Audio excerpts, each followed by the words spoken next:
What's up, everybody? Welcome to the Draymond Green Show YouTube channel. Make sure you hit that subscribe button. Make sure you like the post that you love. But you can get everything the Draymond Green Show right on our YouTube channel. So make sure you subscribe. Check that out. Thank you. What's up, everybody? Welcome back to the Draymond Green Show. We are back with a playoff-style post-game recording. I'm going to break down the last couple dub games. I also talk about some All-Star stuff. And other few things that seems to be hot topics loading in the NBA right now, and we'll get into those. Before we get into that, just make sure you go subscribe to our YouTube channel.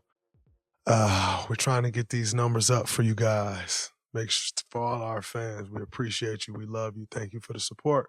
If you haven't subscribed, make sure you go subscribe. Tell a friend to subscribe. Tell a friend to tell a friend to subscribe. Check out this content. It will continue to get spicier and spicier as this season loads. But anyway, let's get into it. DraftKings, the leader in fantasy sports, just dropped a brand new fantasy game called Pick 6. It's the newest way for you to get in on fantasy football action with DraftKings Sportsbook. Just pick between 2 and 6 NFL players and predict if they're going to have more or less of a stat. For example, a player will have more or less than 100 rushing yards or more than 1 touchdown, okay? Track your lineup, compete against others for a shot at a huge cash prize. Fantastic. DraftKings Sportsbook, official sports betting partner of the NFL. Sign up now. Takes 90 seconds. Download the DraftKings Sportsbook app. The code is Colin, C-O-L-I-N. The crown is yours. The Dubs take down the Sixers tonight. 119-117. Jackson has a note on my rundown about my foul on the jump ball. Number one, no one ever gets called for those fouls, okay? I did not think that the tip was great. Like the jump, it wasn't great. And if it was actually a better toss, I said the tip. The toss, if it was actually a better toss, the grab wouldn't have looked so egregious, but the toss was so bad. I was just holding on for a while for dear life. But there's guys that do that every game. I'm not really, obviously, one that jump balls every game is kind of this new thing. And I won one against AD like that, so I was like, why not? Let's try it again. That's the only chance that I had, and I went for it. And Tony Brothers, being who Tony Brothers is, called the foul because he spotted it. And, yeah, that was my first foul before the clock even started. And I was nervous as hell because to get one foul and the clock hasn't started and your matchup is Joel Embiid, that is torture. So, and then I picked up a trash second foul and went to the bench for the rest of the quarter. However, guys held it down. And, we were in pretty decent position when I came back into the game and we, was able to build some momentum in that second quarter. And we went into the halftime up 2. We struggled turning the ball over in the first half, in particular the first quarter. So we had some bonehead turnovers. I think we had 7 turnovers in the first quarter and also gave up maybe like 8 offensive rebounds in the first quarter. And it was very frustrating because if you looked up at the scoreboard or the stat board, they were shooting like 37%, 38%. And we were doing a great job defensively, but the turnovers and the offensive rebounds was crushing us. And so we needed to do a better job on both of those. And I think as the game went on, we did a better job of cleaning those things up. I think we still ended up with like 18 turnovers or something like that, which could be better. But when you start off the first quarter with 8 turnovers, it's tough. Needless to say, I think the turnovers are, they were a few of them that we had were just bad. And, I think something that we can take care of.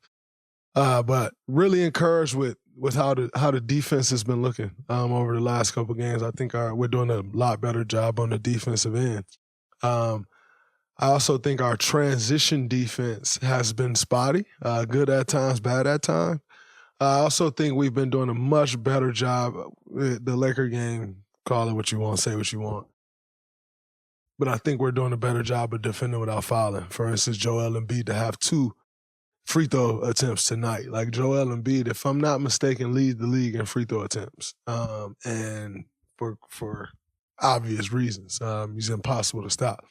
And so, however, it's not always on the guy that's guarding Joel that fouls. It's sometimes a lot of times on the guys who come double team because you come and you reach, and Joel is a master at that, and he's going to draw the foul. And so I think we did a good job, not just myself, but a good job overall as a team of swarming the ball, defending without fouling, and trying to make him work for his buckets. And, overall, I think it ended up being, job well done by our team. And saying that, you can play that same defense, Joel can go for 70. But, as a defender, your only job and goal is to just make them take tough contested shots, and you live with the results. Great players are great players for a reason. They make tough shots. They see every defensive scheme that you can throw out there at them. They've seen everyone known to man. And so it's just a matter of trying to make them take tough shots and live with the results. And our results was pretty good for us tonight. Joel Embiid left the game tonight with an injury. Number one, prayers up. Hope it's not bad. We know one of the stars and bright spots in this league, MVP, well on his way to a back-to-back MVP, which leads us to our next conversation, which is Joel playing tonight felt very much so because of the 65-game limit that we actually talked about once before on the pod. And in talking about that on the pod, I don't remember what I said verbatim, but I remember the gist of what I said, which was something along the lines of, everybody's happy with this 65-game rule until you got a bum on all-NBA team, until you got somebody that's not totally deserving to be the MVP of the league because someone else didn't qualify before the game because of this game limit. Now, where I think is actually quite bullshit myself is to incorporate something at this point, a rule like 65 games need to be played in order to win an MVP or Defensive Player of the Year, All-NBA. Guys didn't face those rules before, but those same All-NBA teams, those same MVP awards lists, Defensive Player of the Year, those lists are the same. Like when the guys who win those awards this year pop up on the list that they'll be added to, or once again, it won't say, and by the way, they reached a 65-game limit to make that. Like, it's bullshit. Like, that hasn't been a rule. So essentially, to make guys live up to a certain standard that wasn't the standard before to make these teams, but yet you only go on the same team, there's no added bonus, no added incentive for these things. So you end up on the same list as the guys who back in the day played and may not have played 65 games but still made the list. I told you, I once lost a Defensive Player of the Year award to Kawhi Leonard, and I think he played 51 games. So whoever wins Defensive Player of the Year this year, it isn't going to say, but he played 65 games. That's bullshit. And so in turn, you get Joel, who comes out there tonight because he's 3 games away from not qualifying to win MVP, and he forces it.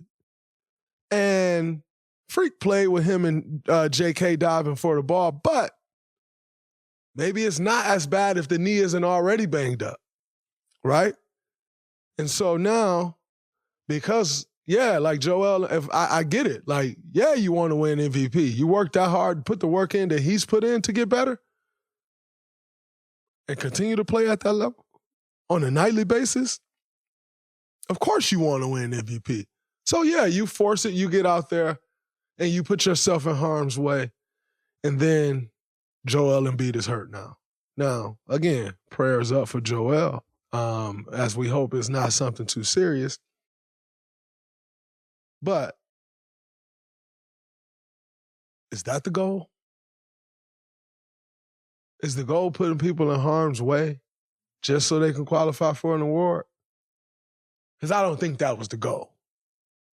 Like, This man is actually dealing with an injury. Like, so again, because you're dealing with injuries for stretches of the season, you don't qualify? So, I don't know, man. I don't think it's right. I think it's a tough rule to implement because, like, we travel crazy. We play a bunch of games. The speed of the NBA game today is totally different than it ever was before. All of a sudden, you're seeing a lot more hamstring injuries, calf injuries, soft tissue injuries, all these different things, knees. And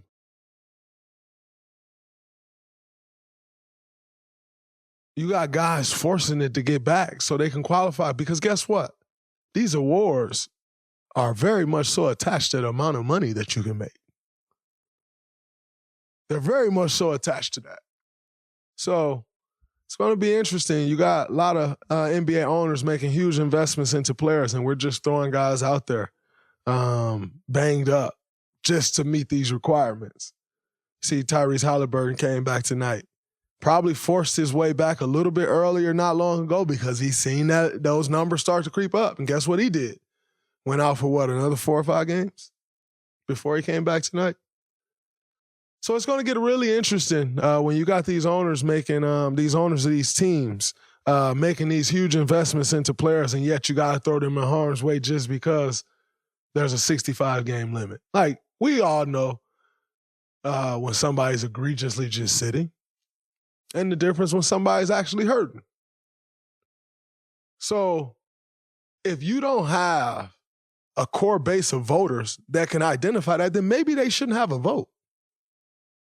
Like, if you can't identify that, man, this guy's just been taking games off and not giving, then just simply don't vote for him.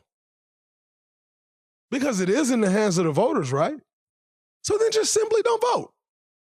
But to throw guys in harm's way, I don't really bang with it. And now we got one of our premier faces in this league, the MVP of our league,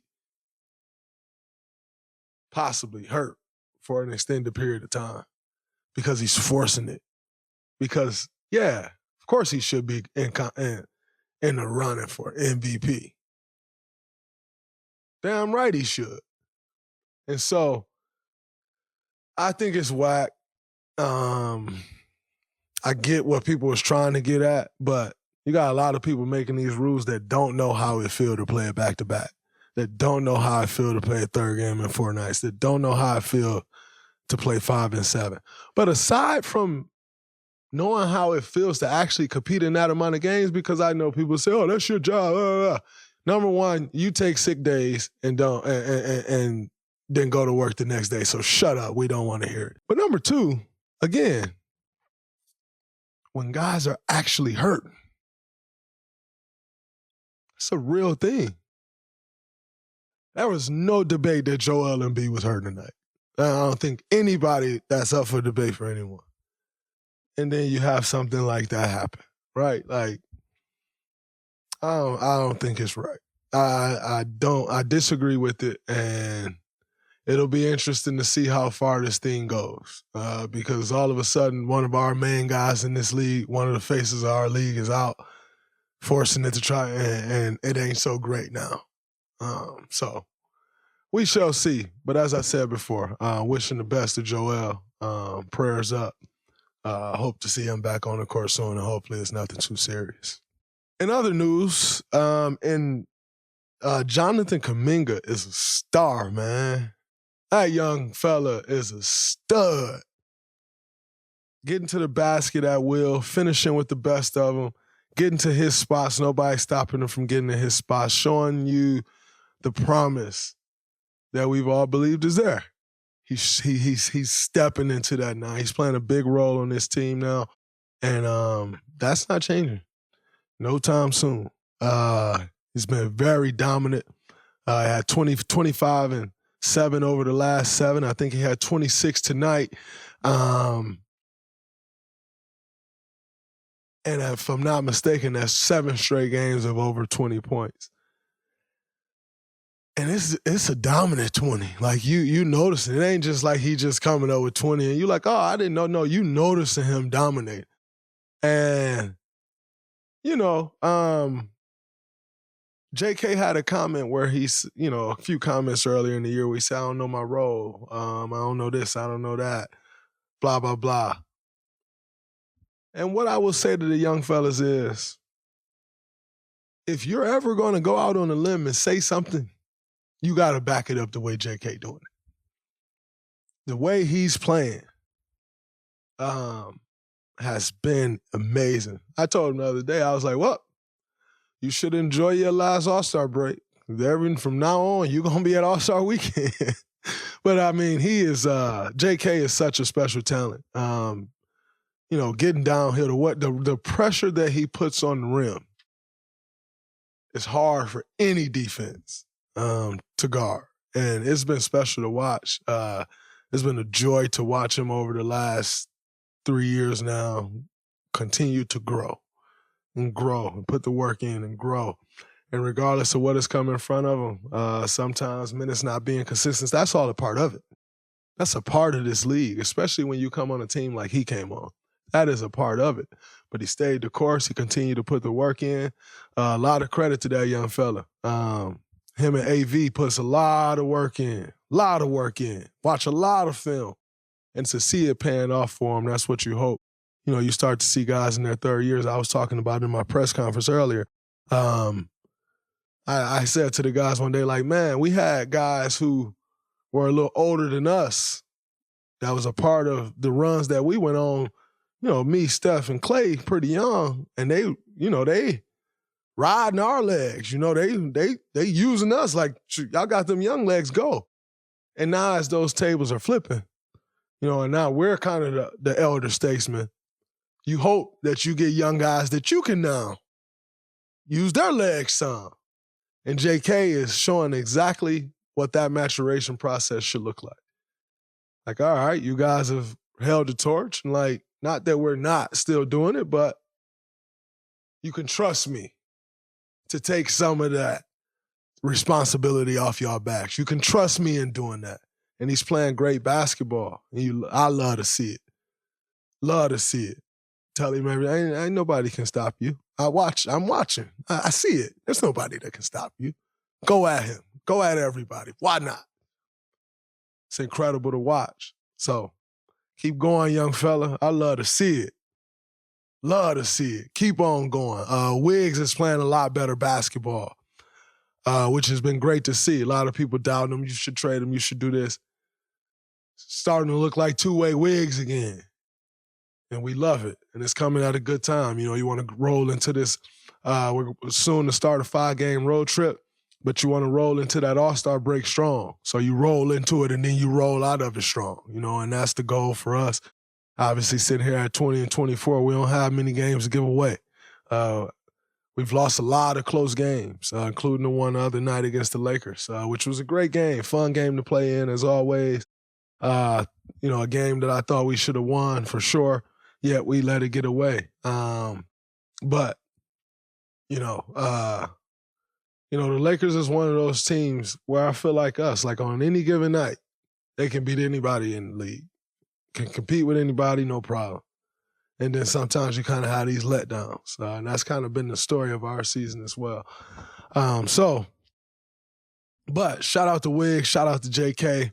Them young boys playing well. BP, young fella, BP.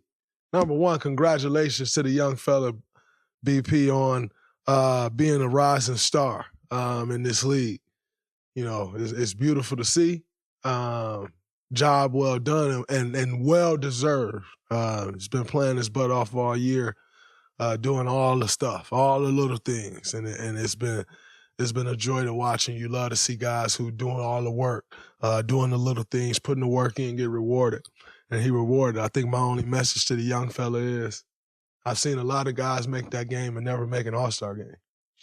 So make sure that that's a stepping stone, and make sure that is a sign of what's to come and not a sign of what has been. You see so many guys. I never made a Rising Stars game. Didn't make it. But I know guys that was in both of the Rising Stars games that I couldn't make it that's never been an All-Star, hasn't come close. And so you make sure that that's a stepping stone and not a thing of the past. And I know the way that BP works, it will be. But just make sure you continue to grow. But congratulations, young fella, and not just to BP, all the young fellas out there, because that message is to you too. I am one that support all the young guys. I want to see this league continue to grow. And the growth is in the hands of the young fellas. And so that's to all the young fellas out there. Congratulations. Keep going. Keep getting better. Keep putting the work in. But don't look at that and think, I made it. That don't mean nothing. No, nobody in 3 years remember who was in the Rising Stars game. I know guys that was in the Rising Star game 3 years ago that ain't in the NBA no more. So to all the young fellas out there, keep it pushing. Congratulations. Appreciate it. Love it. Enjoy it. Embrace it.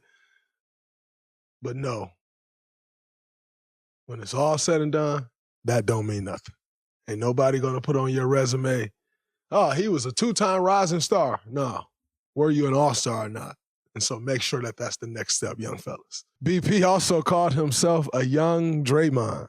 And I've been told that Steph laughed. What are my thoughts on that? I get it. Like, I understand exactly what he's saying. Somebody that's going to do the little things, somebody that's going to do the dirty work, somebody who reads and sees the game for what it is. You know, everybody can't read and see the game, so I get it. Can't say that we quite look like twins. Can't quite say that, but no, I get it. And honestly, I appreciate the compliment, because that's saying that you think highly of me, and you can only hope that your young guys that you're trying to show the way respect you and think highly of you and want to be some sort of you, some version of you. And so that means a lot to me. And it just means also that I need to continue to be better and better, a better leader, continue to give him something to follow, something to aim for, and setting the example so he knows exactly how to do it. So funny that Steph laughed, but I can definitely appreciate it. And he does do a lot of those little things. As I said before, we are embarking on a 5-game road trip. We always talk about getting the getaway game. We obviously got that tonight. And now this road trip is big for us. I think it's starting off in Memphis, Atlanta, Brooklyn, Philly, Indy. Never an easy road trip when you're headed east for that amount of games. I think you always want to try to get off to a good start, though. It's starting off on a back-to-back. Those are never easy. But if we can start this road trip off with a win in Memphis and a win in Atlanta, it sets up this road trip nicely for us. And it's a huge road trip. Like I said, we're headed out on this road trip. 4 games under 500. We can't come back more than 4 games under 500. So it's a big road trip for us at a crucial point in the season. We obviously all know that the trade deadline is about a week away, 8 or 9 days away, the trade deadline. So getting off to a good start on this road trip is very important for us. Very important on how the team is going to look post February 8th. And I think, for us, that's motivation. And yet it's an opportunity to continue to grow and show growth and make sure that we're trending in the right direction when February 8th does roll around. Because that trade deadline can get a little treacherous. You either keep your phone on or turn it off, but whether you turn it off or keep it on, whatever's going to happen is going to happen. So for us, this is a big road trip, and we got to make sure that we approach it the right way, try to string some wins together. It would be lovely to go 5-0 on this road trip. Always a tough thing to do with 2 back-to-backs especially.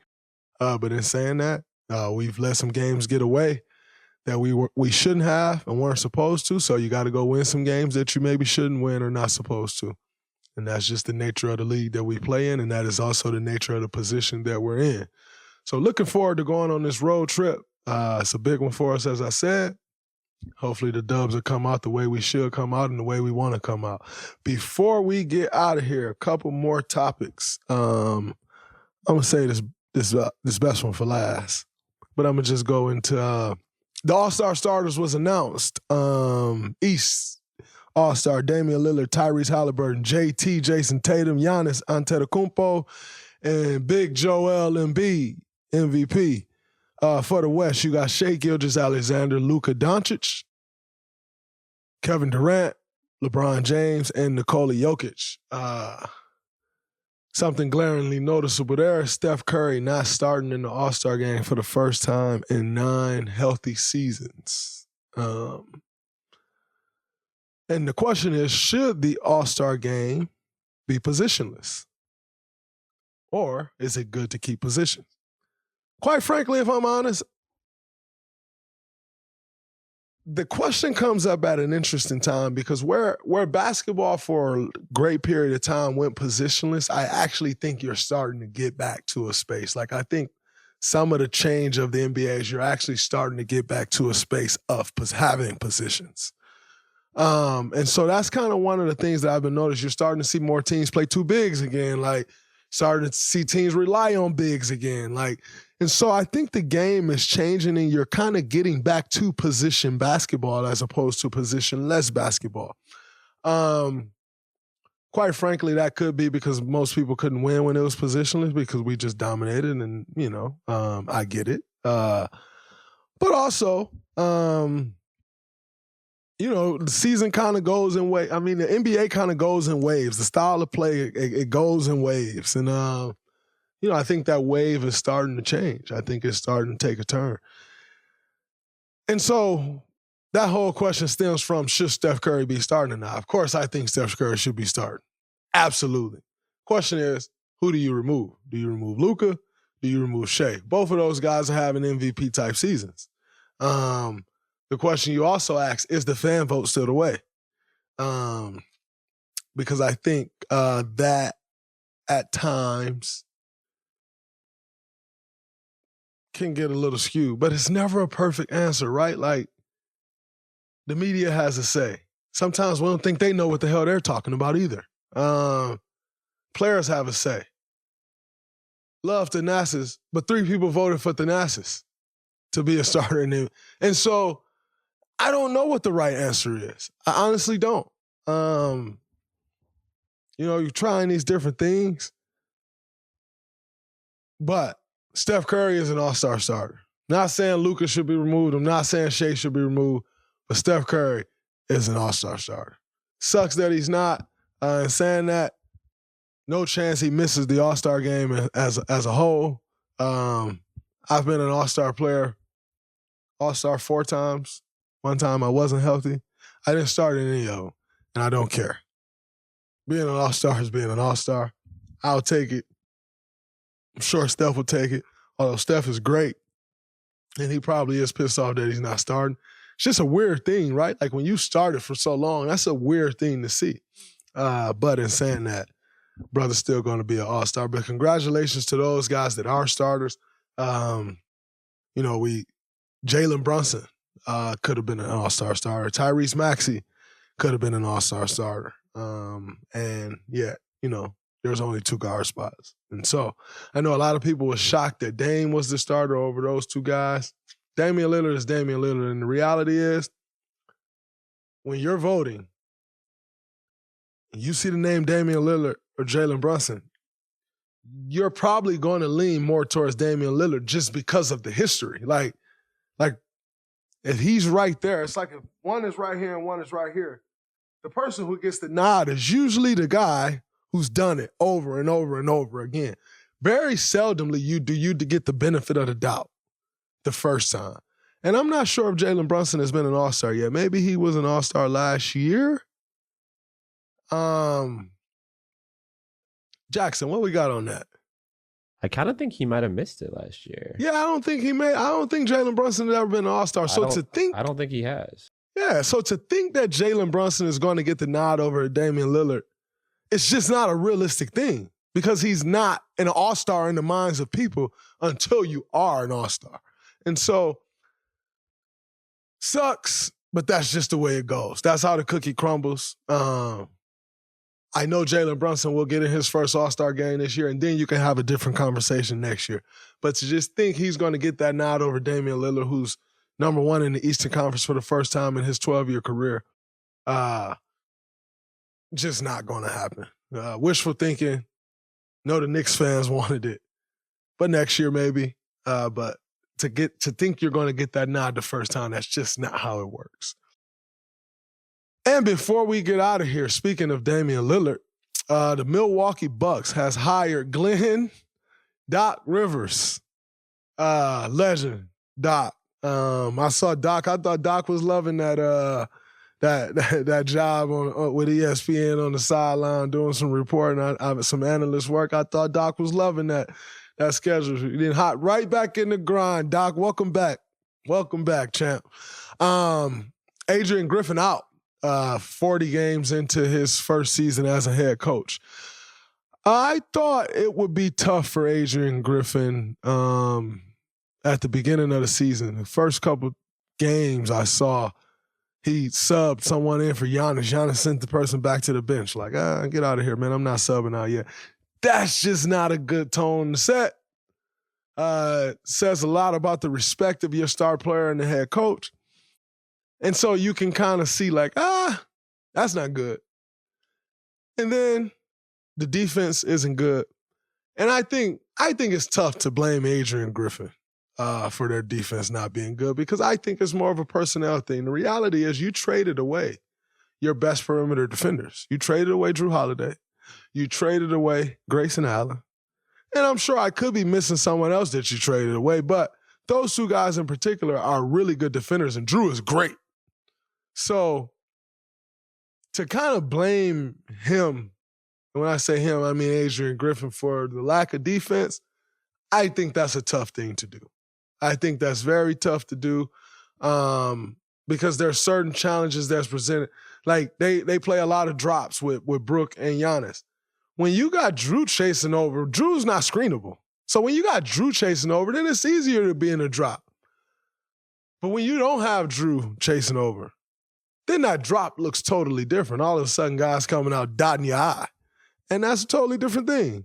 And so I think it's tough to blame that on Adrian Griffin. I also think that's a tough position for Doc to come in under also because if that comes from a lack of or from personnel, if that's a personnel thing, what's Doc supposed to do? That's a personnel thing. So then you're coming in expected to be the savior and essentially of the defensive unit. I've never known Doc to be the greatest defensive coach in the world. What I have known Doc is to have some offensive sets that'll have you scratching your head like, where was I supposed to be and help on that one? Coming out of timeouts, dialing plays up crazier than anyone we've ever seen. That's what I've known Doc for. And so, tough circumstance, I think, to come in under, and then you're also coming in under championship and bust. Quite frankly, Doc has been under that for the last 10, 15 years of his career, championship or bust. So it's not necessarily unfamiliar territory for him, but you're also coming in mid-season and you're expected to turn that thing around like that. I think that's going to be interesting. I also think it's very interesting. Milwaukee Bucks are paying 3 coaches at once right now. But get your money, fellas. And Doc got that bag. Doc got paid. And man, how old is Doc? Doc got to be pushing 70. Maybe early 60s. I don't want to age Doc too fast. By the way, he don't look 62. Okay, so early 60s. To get the money Doc just got at 62, Callie, Jeremiah, Austin, your trust funds just got better because Doc just got broke off something crazy, and I'm happy for you, my brother. Get to that money. And I'm looking forward to seeing how the rest of this year plays out. Looking forward to it. I think that's going to be something that everybody will be watching for. And when you're expected to come in and be the savior, that's a tough spot. But if anybody can handle it, I think Doc can. You cut out for it, champ. We shall see what happens. But until next time, that's a wrap from this episode of the Draymond Green Show. Peace.